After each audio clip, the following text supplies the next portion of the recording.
Hermanos, los invito entonces a abrir su Biblia, que vayamos al Evangelio de Lucas y que nos pongamos sobre nuestros pies, por favor. Vamos a ir a Lucas, vamos a ir al capítulo 6. Lucas capítulo 6. Y luego de meditar un poco, y como ustedes saben que estamos en las bienaventuranzas expuestas por Lucas, semejantes a las del Evangelio de Mateo, quiero que podamos hacer una lectura un poco más extensa. Solamente vamos a leer del versículo 20 al versículo 22, aunque el texto que predicaremos se halla en el versículo 21. Pero quiero que podamos recordar estas bienaventuranzas cada vez que estemos en la exposición de estos sermones. Entonces, ustedes van a leer, yo voy a leer los versículos 20 y 21, y todos juntos leeremos el versículo 22 de Lucas capítulo 6. Leo entonces la palabra del Señor. Y alzando los ojos hacia sus discípulos, decía: bienaventurados vosotros los pobres, porque vuestro es el reino de Dios. Bienaventurados los que ahora tenéis hambre, porque seréis saciados. Bienaventurados los que ahora lloráis, porque reiréis. Todos juntos: bienaventurados seréis cuando los hombres os aborrezcan, y cuando se aparten de sí, y os vituperen, y desechen vuestro nombre como malo, por causa del Hijo del Hombre. Vamos a orar. Padre, oh Dios, Señor, henos aquí leyendo tu palabra, con una motivación particular. Es Cristo mismo predicando un sermón. Hay un deseo profundo de seguir aprendiendo la fórmula de hallar la felicidad, Señor. ¿Cuál es el camino de la verdadera felicidad? Que es según las palabras de Cristo. Padre, Cristo decidió predicar este sermón para sus discípulos, y aquí hay muchos de ellos. Deseamos que nuestras preocupaciones, cansancios, afanes no sean de tropiezo para escuchar tu voz. Deseamos que las debilidades y pecados del predicador no sean de tropiezo para que tu iglesia sea edificada. Has prometido edificar a tu iglesia por la predicación de tu palabra, porque tu palabra es verdad, Señor. Nos encomendamos a ti y a los méritos que ganó Cristo para nosotros, porque toda buena bendición proviene porque Cristo la ha asegurado para nosotros. Creemos en eso y decimos amén. Se pueden sentar, por favor. Como ustedes recuerdan, hemos llamado a esta pequeña porción del Evangelio de Lucas las características del creyente. Las características del creyente. Y la vez pasada pudimos compartir una primera característica, y era ¿cuál? La pobreza espiritual. Y hemos aprendido también que esta porción de las Escrituras es también comparada con el sermón que llamamos el Sermón del Monte de Mateo capítulo 5. Y algunos cuestionan que es un sermón distinto, que es el mismo sermón. Sin embargo, por la semejanza creemos que es el mismo sermón. Comparamos muchas veces lo que dice un texto del uno con el otro como para tener una mayor claridad. Y en la mañana de hoy quiero compartir con ustedes un sermón que es como el subtítulo de las características del creyente, que se llama Hambre y Sed de Justicia. Hambre y Sed de Justicia. Vamos a estar únicamente en el versículo 21, pero ni siquiera en todo el versículo. Voy a leer la porción que estaremos compartiendo. Bienaventurados los que ahora tenéis hambre, porque seréis saciados. Y antes de especular y pensar que vamos a darle algún tipo de alimento físico, espero que terminen todo el sermón para que entendamos de lo que está haciendo referencia el Señor Jesús. Tenemos que recordar también que, por ejemplo, el apóstol Juan, en Juan capítulo 3, los versículos 16 y 17, nos enseña con qué motivación o propósito Dios envió a Jesús. Cristo fue enviado para salvar a todo aquel que cree en Él, es decir, con un propósito de un bienestar espiritual. Significa entonces que las palabras de Cristo tienen una intencionalidad ¿de qué? De bendición. Cristo vino para bendecir a todo aquel que en Él cree. Entonces la relevancia que tiene escuchar la voz de Cristo, de escuchar su sermón, es que es de bendición para sus discípulos. Y en este sermón hemos aprendido, aunque suene paradójico, que Cristo nos revela cuáles son las características de los súbditos de su reino. Y decimos paradójico porque ¿quién puede sentirse bendecido en un estado de pobreza espiritual? Pero Dios revela su sabiduría de forma paradójica en muchos textos de la Biblia. Y la primera que compartimos fue acerca de la pobreza espiritual, que fue el domingo pasado. Y es un estado consciente, no solamente para refrescar la memoria, es un estado consciente del creyente donde se ve a sí mismo indefenso moralmente delante de la presencia de Dios. Estás delante de Dios y dices, nada bueno hay en mí. De verdad, nada bueno hay en mí comparándome contigo. Y a estas personas que son conscientes de su indefensión moral o de su pobreza espiritual, son los que Cristo dice que de ellos es el reino de Dios. Y la característica del día de hoy, la que se nos revela en un sentido lógico, es lo que sigue al verse uno mismo como un pobre espiritual. Tú te ves delante de la presencia de Dios como sin ningún atributo suficiente para estar delante de su santidad perfecta. ¿Y cuál es el siguiente anhelo que tú deberías tener? Deseo entonces me des de lo que tú eres que yo no tengo. Es una consecuencia lógica de la primera característica. Y para comprender nuestro texto, y antes de exponerlo, quiero que puedan escuchar la versión de Mateo capítulo 5, versículo 6, acerca de esta bienaventuranza. Leo para ustedes: bienaventurados los que tienen hambre y sed de justicia, porque ellos serán saciados. Este texto de Mateo es más claro. Ya sé que cuando hace referencia a hambre, Mateo también añade sed, como para darle un mayor peso al deseo o a las palabras que Cristo había puesto. Y dice que también serán saciados. ¿Y de qué es el hambre y la sed? De justicia. Si lo comparamos con el texto de Lucas, Lucas tiene una palabra que no contiene Mateo, y es la palabra ahora. Bienaventurados los que ahora tenéis hambre. Y eso será importante a través de la exposición del texto. Compartiendo con algunos de ustedes, hemos disfrutado el sermón pasado con la sencillez que tiene un solo versículo. ¿Y cómo lo hicimos? ¿Por medio de qué? Preguntas, ¿cierto? ¿Cómo podemos estudiar una verdad quizás tan corta o tan profunda, haciéndole muchas preguntas a este texto? Y pudiéramos hacer muchas de ellas, pero hoy solamente quiero compartirle 4 preguntas. Y lo que vamos a mirar son los significados de esta frase. Lo primero que quiero que veamos es qué significa justicia. ¿Qué significa justicia? Lo segundo que quiero que miremos es qué significa hambre y sed. Tener hambre y sed. Lo tercero que quiero que miremos es qué significa ser saciados. ¿Qué significa que seremos saciados? Y lo último que quiero que miremos es cómo podemos identificar si usted y yo tenemos hambre y sed de justicia. Eso es importante porque recordemos, según el versículo 20, que Jesús se dirigió a sus discípulos, y según este versículo, son sus discípulos los que tienen hambre y sed de justicia. Por eso quiero que terminemos haciendo un autoexamen. ¿Seremos nosotros personas con hambre y sed de justicia? Porque si la respuesta es positiva, la maravillosa noticia es que seremos discípulos de Cristo. Vamos a nuestra primera pregunta. ¿Qué significa justicia? Y yo sé que ya están pensando que antes de definir la palabra justicia, y espero que así sea que estén pensando, es que vamos a hablar de lo que no significa. ¿Y qué no significa justicia? Bueno, no significa una especie de justicia o moralidad general entre las personas. No es una norma de conducta, básicamente.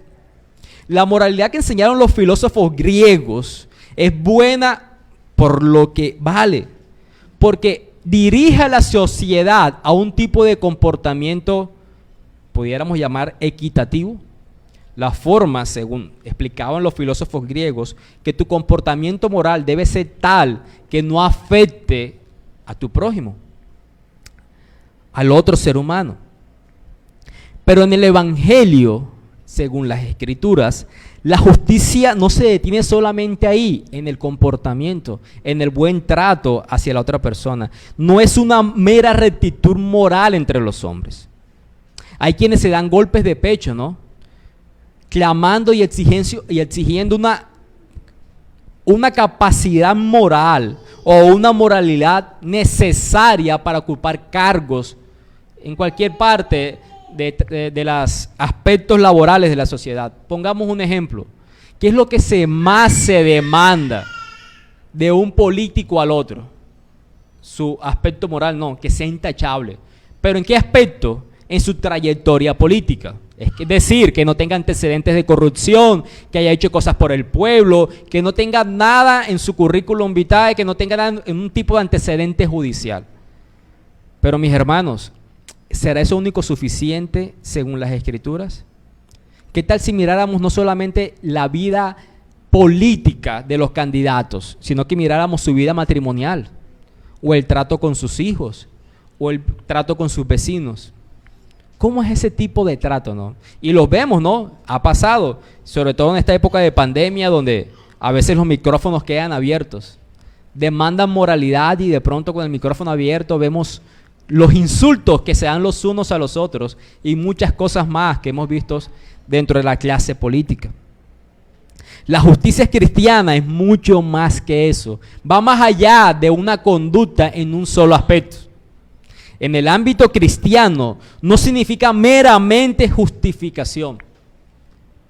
Cuando queremos hablar acerca de justicia y quizás buscamos concordancias bíblicas, la palabra justicia con qué otros versículos concuerda, inmediatamente pensamos en la palabra justificación, palabra que emplea el apóstol Pablo en el libro de Romanos muchísimas veces. Por ejemplo, en Romanos capítulo 3, los versículos del 21 al 31, para hablar de la justicia de Dios por medio de la fe. Aunque la justicia que el Señor Jesús está mencionando en su sermón incluye la justificación, que es el perdón de pecados, una declaración de justo delante de su tribunal divino, es más que esto en nuestro texto. Incluye más que meramente el deseo de perdón. El que anhela con hambre y sed de justicia, con ese lenguaje de deseo, anhela más que ser perdonado o ser declarado justo delante de la presencia de Dios. Creo que también hace referencia a la santificación del creyente. Y quiero que ampliemos esta idea. ¿Cuál es ese deseo de justicia, de hambre y de sed, desde la justificación y de la santificación? Primero, desde la justificación. ¿Qué es un deseo de ser justo, de ser justificado? Es un deseo de estar declarado delante de Dios como no culpable. Y la verdad es que no lo somos. ¿O acaso usted no ha sido culpable de transgredir un solo mandamiento de la ley de Dios? Como dice Santiago, quien incumplió un solo mandato, ¿ha incumplido qué? Toda la ley, toda la ley.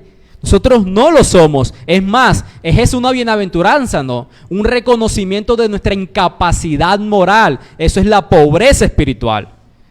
Pero sin embargo, a pesar de que no lo somos, que no somos justos delante de Dios, tenemos un deseo, un fuerte deseo de ser liberados del pecado, es decir, de ser justos delante de Dios. Y esto es fundamental. Esto es fundamental. La inmoralidad en la sociedad en la que vivimos, la inmoralidad sobre todo sexual en la que vivimos, es un ejemplo clarísimo de cómo el hombre corre lejos de Dios. Pero cuando el Espíritu de Dios obra dando luz en el corazón del incrédulo y dando vida espiritual, entonces el creyente es librado del pecado que lo separa de Dios. Eso es maravilloso, esa es la buena noticia del Evangelio. El creyente tiene un deseo de volver a una relación de justicia como la que gozaba Adán y Eva en el Edén.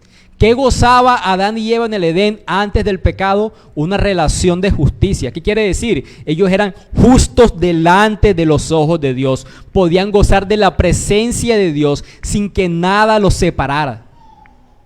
Y cuando usted pasa de la muerte espiritual, es decir, del no conocimiento de Dios, y es despertado al conocimiento de Dios, usted lo que desea es un tipo de relación así. Que nada sea de tropiezo para mi vida con Dios. Eso es un deseo de ser justificado, de ser perdonado. Hay un deseo profundo de gozar de la relación con Dios sin pecado y sin la rebelión que ahora nos separa de Él. Sin embargo, no solamente es un deseo inicial de ser perdonado, sino también un deseo de mantenerse en un crecimiento de piedad, lo que llamamos ¿qué? Santificación. El deseo, hambre y sed de justicia, según nuestro texto, incluye también el presente.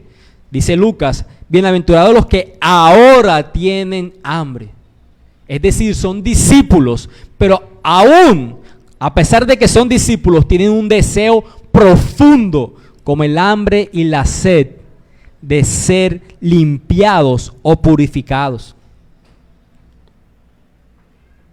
El creyente saborea el perdón o la justificación en la persona de Cristo, pero aún ve una ley en sus miembros, de la que habla Pablo en Romanos capítulo 7, que lo contamina.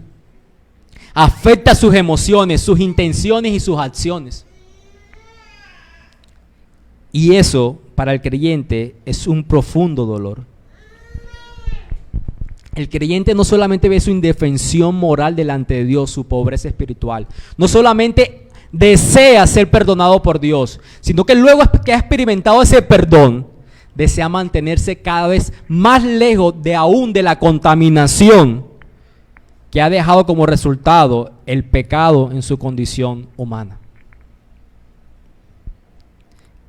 Por eso digo que el deseo del hambre y sed de justicia va más allá de un deseo de perdón, sino un deseo de ser purificado. Un deseo de ser purificado donde el pecado lo ha corrompido. No es solamente un deseo de que sus acciones externas sean distintas meramente. Si yo antes mentía, quiero dejar de mentir. Si yo antes fui fornicario, ya no quiero ser fornicario, ya no quiero adulterar más, ya no quiero robar más. No, el creyente no solamente tiene un deseo de que su comportamiento externo sea distinto. El creyente tiene un deseo de que la corrupción que mora en él, lo que trastorna sus deseos, intenciones y emociones, sean cambiados. Él comprende las verdades bíblicas de que el pecado lo ha contaminado profundamente y ha quedado un residuo en su alma. Estas son las palabras del apóstol Pablo en Romanos capítulo 7. Son las palabras de David en el Salmo 51. ¿Cuáles son las palabras del apóstol Pablo en Romanos capítulo 7? Vamos y miremos un momento este texto. Romanos capítulo 7. Pablo hace una descripción de una lucha interna que él padece y que seguramente usted escucha sus palabras y se sentirá identificado con él. Pablo, a partir del versículo 7 hasta el versículo 24 o 25 expresa esta lucha. Pablo, por ejemplo, en el versículo 9 dice: y yo sin la ley vivía en un tiempo, pero venido el mandamiento, el pecado revivió y yo morí. Y hallé que el mismo mandamiento que era para vida, a mí me resultó para muerte. Porque el pecado, tomando ocasión por el mandamiento, me engañó y por él me mató. De manera que la ley a la verdad es santa y el mandamiento santo, justo y bueno. Luego lo que es bueno vino a ser muerte para mí en ninguna manera, sino que el pecado, para mostrar ser pecado, produjo en mí la muerte por medio de lo que es bueno, a fin de, porque el mandamiento del pecado llegase a ser sobremanera pecaminoso. Porque sabemos que la ley es espiritual, mas yo soy carnal, vendido al pecado. Pablo ya dijo, la ley de Dios es que es santa, es justa y es buena, pero el conocimiento de la ley me llevó a darme cuenta de mi condición de pecado. Y yo conozco que la ley es espiritual, pero yo soy carnal. Todavía hay una condición en mí que es contraria a la ley de Dios. Pablo dice en el versículo 15, porque lo que hago no lo entiendo, pues no hago lo que quiero, sino lo que aborrezco, eso hago. Y si lo que no quiero, esto hago, apruebo que la ley es buena. De manera que ya no soy yo quien hace aquello, sino el pecado que mora en mí. Y Pablo está hablando como un creyente. Y yo sé que en mí, esto es, en mi carne, no mora el bien. Porque el querer el bien está en mí, pero no el hacerlo. Porque no hago el bien que quiero, sino el mal que no quiero, eso hago. ¿Te sientes identificado con esas palabras? Como muchas veces dice, no está bien que yo haya airado, levantado la voz a mi familiar. No está bien que yo haya, para evadir mi responsabilidad, dicho una mentira, porque el Espíritu Santo confronta mi conciencia y me hace sentir culpable como un medio de gracia. Y Pablo dice, yo sé que la ley, que es buena, santa y justa, debería producir esto, pero aún veo en mí una naturaleza distinta de desobediencia. Así que queriendo yo hacer el bien, hallo en esta ley que el mal está en mí, porque según el hombre interior me deleito en la ley de Dios. Pero veo otra ley en mis miembros que se rebelan contra la ley de mi mente y que me lleva cautivo a la ley del pecado que está en mis miembros. Miserable de mí, ¿quién puede librarme de este cuerpo de muerte? Ese es el deseo de tener hambre y sed de justicia, en un sentido de ser cambiado en nuestros deseos, emociones e intenciones. El creyente no solamente desea experimentar el perdón que Dios le otorga por el sacrificio de Cristo, sino que tiene un deseo de tener hambre y sed ahora, porque su pecado le hiere y le duele. No solamente desea experimentar el perdón que Dios da, sino la purificación que el mismo Dios concede. Son las palabras de David en el Salmo 51, ¿no?, que recitaba Edward en nuestra confesión de pecados en medio de la segunda y tercera alabanza. El Salmo 51, que es el salmo donde David confiesa su pecado delante de Dios, donde se acostó con Betsabé y mató a Urías. David dice, contra ti solo he pecado, he hecho lo malo delante de tus ojos. Pero llega un punto donde David dice, purifícame con hisopo y seré limpio, lávame y seré más blanco que la nieve. David no solamente desea perdóname, sino transfórmame. Eso es tener hambre y sed de justicia. Va más allá de un deseo de perdón externo, quizás de aquel que se haya envuelto en que fue descubierto en una acción moral inequivocada. No es como el niño que siente vergüenza cuando se le pilla, sino como un creyente que le duele su pecado y su condición desde sus deseos más profundos. En última instancia, pudiéramos decir que tener hambre y sed de justicia es tener un deseo por Dios y un deseo supremo de ser como Cristo. Cuando tú tienes ese deseo de que tus emociones sean transformadas y purificadas, lo que tú tienes es un deseo de ser menos tú y de parecerte ¿a quién? A Cristo. Que tus pensamientos sean los pensamientos de Cristo, que tus deseos sean los deseos de Cristo. Ahora, ya sabemos lo que es la justicia. Nuestra segunda pregunta es, ¿qué significa hambre y sed? Obviamente no puede significar un estado donde usted pueda conseguirlo por sí mismo. Eso es contrario a la primera bienaventuranza, donde tú identificas como un indefenso delante de la presencia de Dios. Además sería como el legalismo en su máxima expresión, intentando ser justos por obras, ¿no?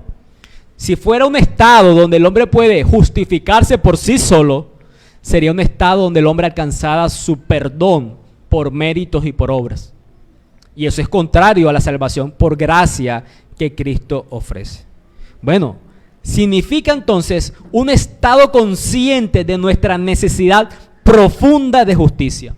No es un mero sentimiento pasajero, no es algo superficial, sino un estado quizás que nos lleva hasta el dolor por el deseo intenso de justicia. El profeta Oseas describe la justicia de Israel, aquella que deseaba ser perdonado, pero con la intencionalidad de volver a pecar pronto. Y utiliza un lenguaje gráfico. Oseas capítulo 6, versículo 4 dice, nube de mañana y como el rocío de la madrugada que se desvanece, así es la justicia de ustedes. Como la neblina de mañana, que empieza tipo 5 o 5 y piquito, y cuando salen los primeros rayos del sol, se termina. Así es el deseo de justicia de ustedes. Pero las palabras que emplea Cristo aquí en este sermón para describir la necesidad de sus discípulos es un peso profundo de hambre y de sed.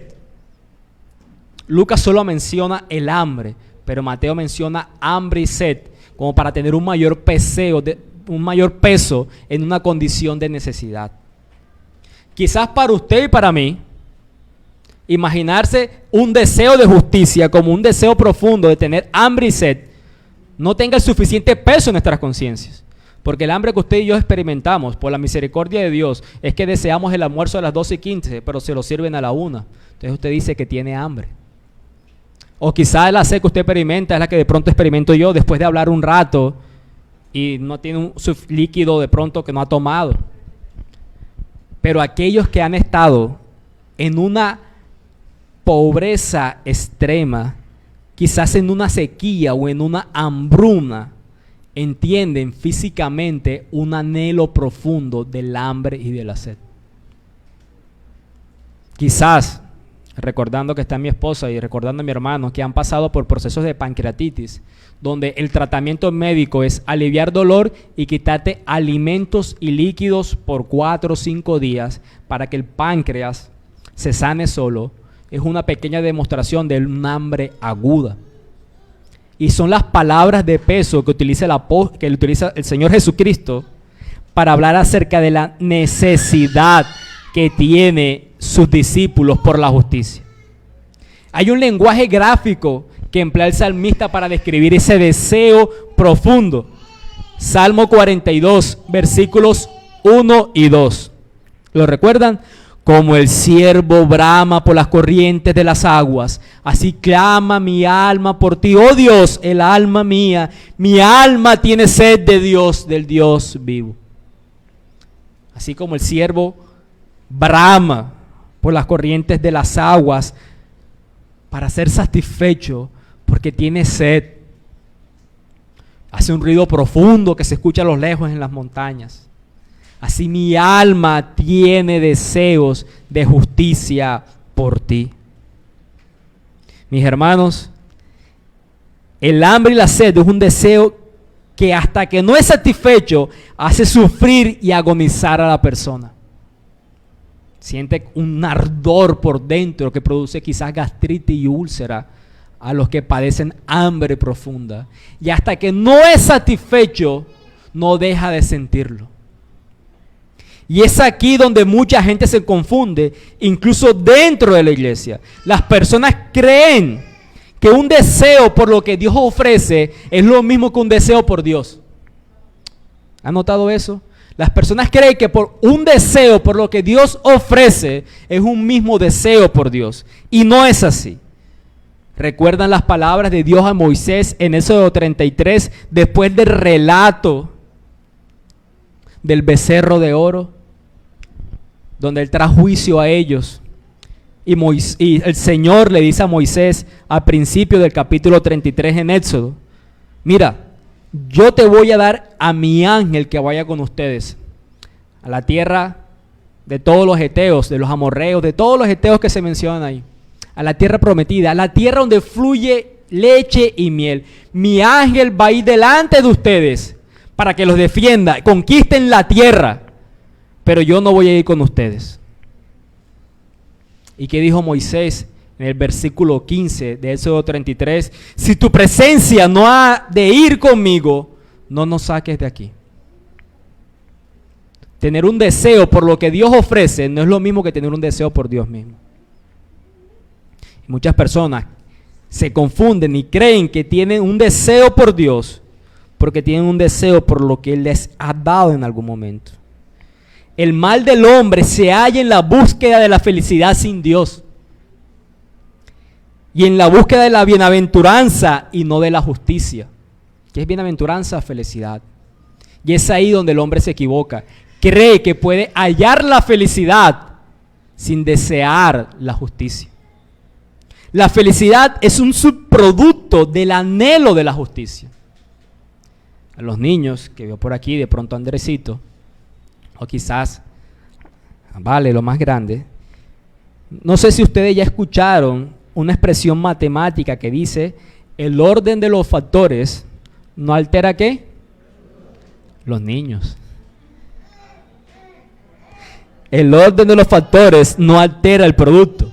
2 por 3, 6. 3 por 2, 6. Exacto. Pero en esto, mis hermanos, el orden de los factores sí altera el producto. Si usted va en búsqueda de la felicidad sin tener un anhelo de hambre y sed de justicia, conociendo la definición de justicia, no vas a hallar la felicidad o la verdadera felicidad según las Escrituras. Eso pasa en las iglesias. Hay personas que tienen un deseo constante de buscar experiencia, de activismo, de congresos, pero pero están lejos de un deseo genuino por Dios. Y las conferencias son maravillosas, pero hay personas que buscan experiencia constantemente. Lo novedoso, hagamos esto porque me siento bien, por lo que experimento, pero estamos lejos de un deseo genuino por Dios. Es igual que con Israel y las palabras del profeta Jeremías en Jeremías 2, versículo 13. Porque dos males ha hecho mi pueblo. Me dejaron a mí fuente de agua viva y cavaron para sí cisternas rotas que no retienen el agua. Creemos que buscando fuera de Dios hallaremos la felicidad. Pero solamente en un deseo de hambre y sed de justicia, un deseo de ser justificados, de ser santificados, es donde experimentamos la verdadera felicidad. ¿Qué significa entonces ser saciados? La definición más básica sería recibir lo que se desea. La definición más básica sería recibir lo que desea. Usted tiene deseo de llegar a su casa, almorzar algo rico, usted se siente satisfecho, saciado, porque lo pudo obtener.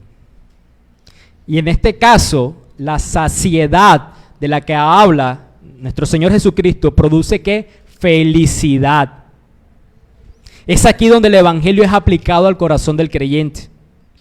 Cuando tienes un deseo de justicia, Cristo suple ese deseo Él mismo. En Juan capítulo 6, versículo 35, se dice, Jesús les dijo, yo soy el pan de vida, el que a mí viene nunca tendrá hambre, el que en mí cree no tendrá sed jamás. ¿Y en qué momento Dios provee la saciedad de lo que tu alma reclama en justicia? Lo provee inmediatamente. Porque nuestro texto dice, seréis saciados.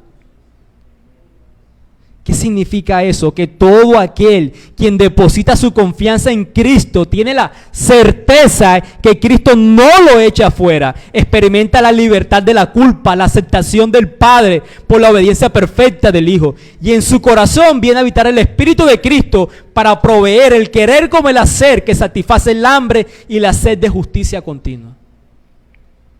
Solamente Cristo provee al creyente con su evangelio, con su obra, lo que el alma reclama. Escuchen aquí, mis hermanos, porque esto es crucial. No se dejen distraer.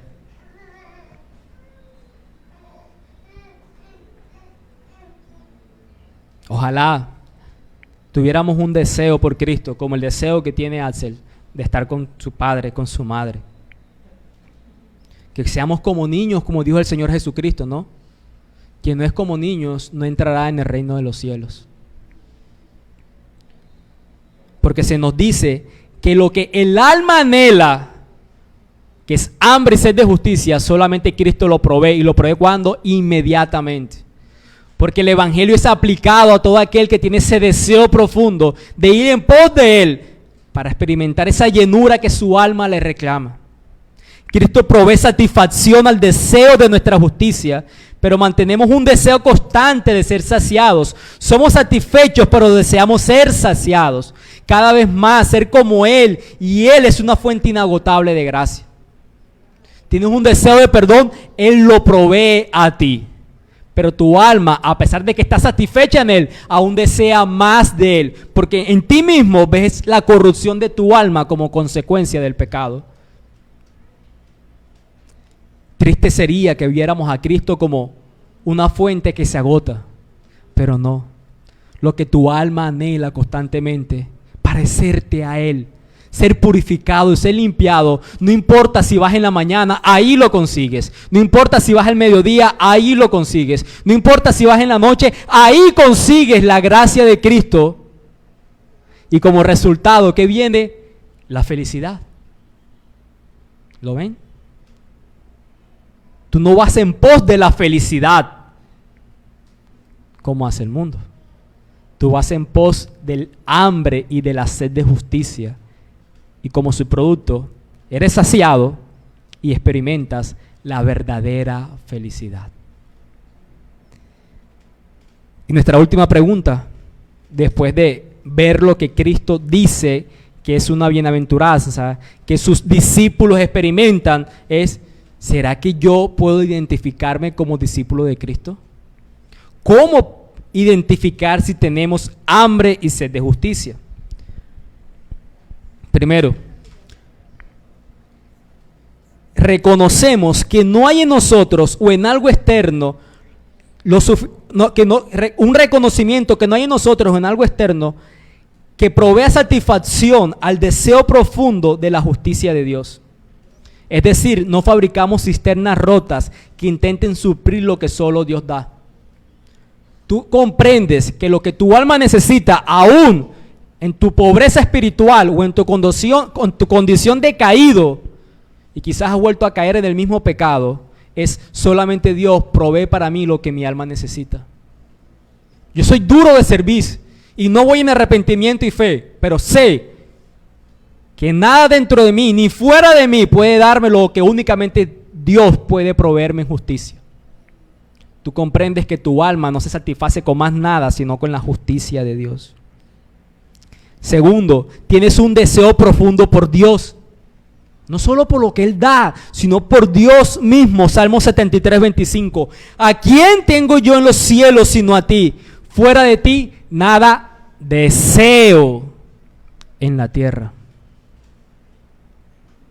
Quien ha experimentado el hambre y sed de justicia, comprende que tiene un deseo profundo por Dios y no solo por lo que Él da. Tercero, comprendemos que la justicia que nuestra alma desea, solo Dios la suple y la suple en la persona de Cristo. Segunda de Corintios capítulo 5, 21 dice: al que no conoció pecado, por nosotros lo hizo pecado, para que nosotros fuésemos hechos justicia de Dios en él. La justicia que tu alma reclama, Dios te la concede haciéndote justicia divina. La justicia que tu alma reclama, Dios te la concede haciéndote justicia divina.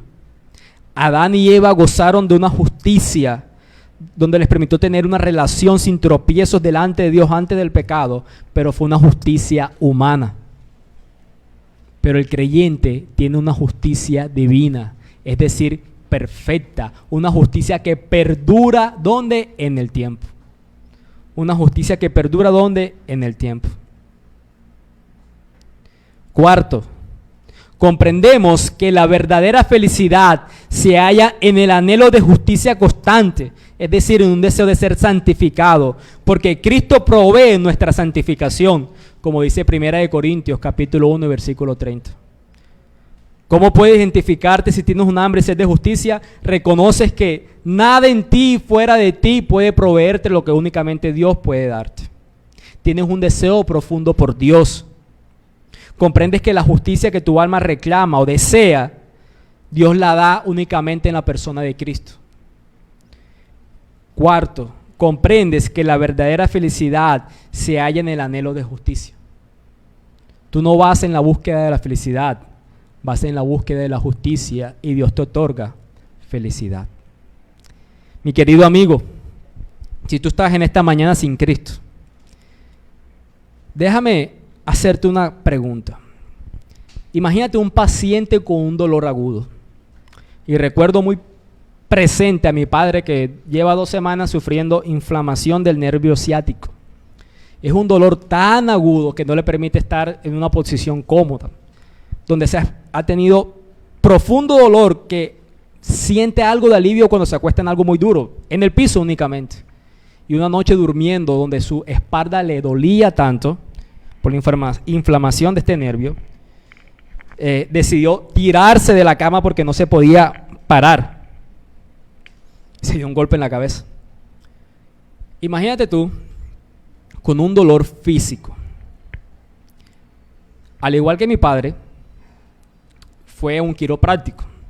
Le hizo una serie de movimientos, alivió un poco su dolor, le permitió otra vez volver a caminar, pero le dijo, son 8 sesiones, una por semana. A medida que avanzan los días y se acerca a la otra cita, el dolor vuelve a ser otra vez agudo. Porque él está tratando el dolor, pero no le está tratando ¿qué? La enfermedad. Incluso, en esta misma analogía, ahora está con un médico internista quien le envía una resonancia magnética para descubrir el origen de la enfermedad, a ver si fuera una hernia o algo por el ejemplo. Querido amigo, imagínate con este tipo de dolor. ¿Quedarías satisfecho meramente con que se te trate el dolor o con que se te cure la enfermedad? Porque cuando tú tratas el dolor de la insatisfacción en la búsqueda de la felicidad, te desgastas saliendo a comer, yendo a cine, en asuntos lícitos, pero que no te proveen una verdadera felicidad. Puedes hacer la actividad que quieras, pero eso no provee la verdadera felicidad según las Escrituras. Querido amigo, si deseas experimentar la verdadera felicidad, ve en la persona de Cristo, quien provee lo que tu alma anhela, que es justicia de ser perdonado y de mantenerte en esa justicia.